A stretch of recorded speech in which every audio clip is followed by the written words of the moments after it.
Assalamualaikum warahmatullahi wabarakatuh. Selamat datang di Sarjana Pertanian Channel. Jadilah bagian dari kami dengan like, komen, dan subscribe. Langsung saja kita buka aplikasi Play Store ya.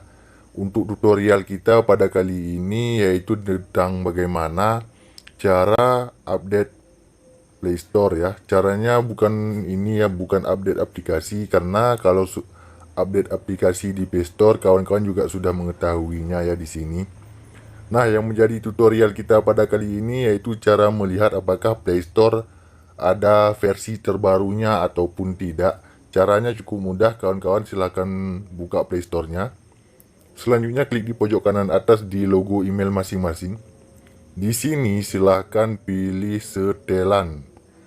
Kalau sudah, pilih saja di yang paling bawah ya, yaitu tentang Play Store versi. Klik saja pada tentang ini. Nah, silakan scroll ke bawah. Di sini ada tulisan ya, versi Play Store, update Play Store. Nah, jika kawan-kawan ada menemukan tulisan update Play Store seperti ini, berarti Play Store ini harus segera diupdate, dan cara mengupdate-nya klik saja pada update Play Store ya.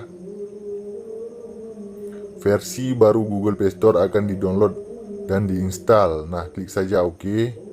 Nah, demikian cara melakukan update Play Store. Jika ada pertanyaan lain, komen di kolom komentar.